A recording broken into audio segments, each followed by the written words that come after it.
Imagine standing in front of a gigantic stone wall that looks too thick to crack and too tall to climb.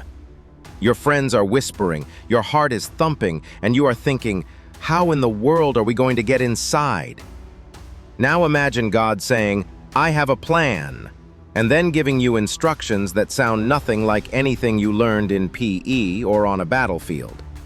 That is where Joshua and the people of Israel found themselves, and it turned out to be a moment they would never forget. The sun was dipping low over the hills as the Israelites set up camp at a place called Gilgal. They had finally crossed the River Jordan and stepped into the land God had promised them. The air smelled of dry grass and warm earth. Tents flapped softly in the evening breeze. Children chased each other between cooking fires, and goats fussed near the edge of camp.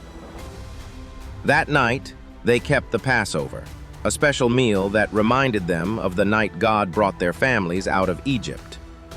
There was roasted lamb, flatbread, and bitter herbs that made your mouth pucker. They ate and told stories. Grown-ups remembered the old days of walking and waiting in the desert. Kids listened with wide eyes. The very next morning, something amazing happened. The dew vanished, and so did the manna. For years, God had sent bread from the sky every single morning. But now the people tasted Canaan's grain for the first time. The flour felt different in your hands, and the bread smelled nutty and warm. No more manna. It was a new chapter. But there was one big problem, sitting just a few miles away: Jericho. Cities in those days were like giant stone boxes, and Jericho's walls were famous. Thick stones, tall towers, gates that slammed shut and stayed shut. The people inside had heard about the Israelites. They were afraid, and they locked everything tight. No one came out. No one went in. Joshua, the leader of Israel, walked near Jericho and looked up at those walls. He was brave, but he was human too. He felt the weight of all those families counting on him. He needed a plan. That was when he saw someone standing in front of him. A man with a drawn sword. His stance was steady. His eyes were clear and bright, like someone who had never lost a fight. Joshua stepped closer. "Are you for us?" Joshua asked. "Or for our enemies?" "Neither," the stranger answered. "But as commander of the Lord's army, I have now come." Joshua knew. He knelt low, face to the ground. The dust felt cool under his hands. "Take off your sandals," the commander said. "The place where you are standing is holy." Joshua did, and the hard ground felt suddenly important, like he was standing on a secret that belonged to God. That night, the camp grew quiet early. Fires sank to glowing coals. You could hear sheep shuffling and a baby crying somewhere, then settling down.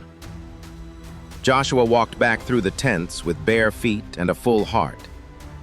He knew God was near, and when God drew near, ordinary things turned special. In the morning, he studied Jericho from a distance. The city was shut tight, but God's voice came to him as steady as sunrise.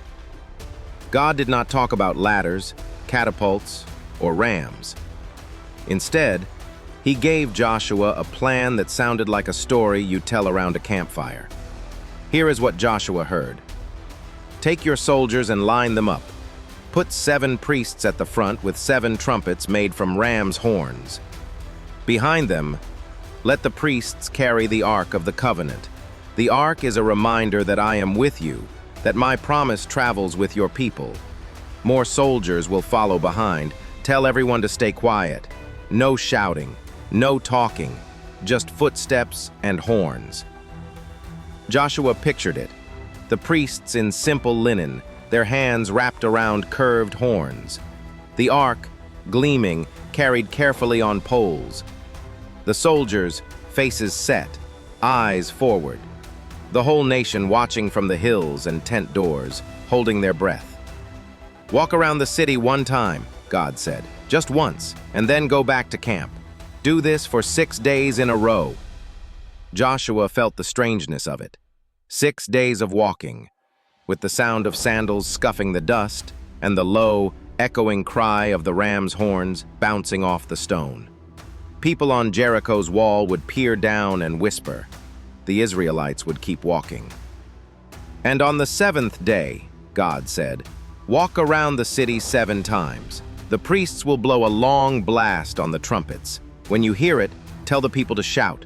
Shout with all your heart. Then the wall of the city will fall flat, and everyone will go straight in." Joshua stood very still. He could almost hear that long trumpet call already, rising and rising like wind in a canyon. He could feel the shout building in his chest. It was a plan only God would make, the kind of plan that says, "I do the impossible, you do the trusting." Joshua's eyes lifted toward Jericho's stones. This was the moment. He had the plan, and it did not look like anything he had ever seen. It did not depend on being the strongest or the fastest. It depended on listening. He could see the first day in his mind as if it were happening. The line forming at dawn, the sky pale and pink, the priests stepping forward with their ram's horns, a breath in, the first clear note, low and ancient, curling through the morning like a call to wake up. Soldiers moving, feet brushing the dust in a steady rhythm, the ark gliding in the center, a quiet reminder that the King of Heaven was walking with them. Children would press to the front of the camp to watch. Mothers would hold them close, whispering, "Quiet now." The only words would come from the horns, and even those were not words at all, just long, steady notes that told the truth without speaking. The truth was this: God was leading. By the time he finished seeing it all, Joshua was breathing faster. His fingers curled around an invisible trumpet, then around a sword, then let both go. He did not need to hold anything too tight. God had already taken hold of him. Joshua understood what he needed to do next. He would gather the priests, explain the order of the march, and set the soldiers in their places. He would tell the people to be silent while they walked. He would make sure everyone knew about the 7th day, the 7 circuits, the long, long trumpet blast, and the shout that would follow. But the most important part was not the marching or the music. The heart of the plan was obedience. Trust first, steps second. God had chosen a way that would make every child and every grandmother say, "Only God could have done this." Joshua slid his sandals back on. He tested the straps the way a runner tests laces before a race.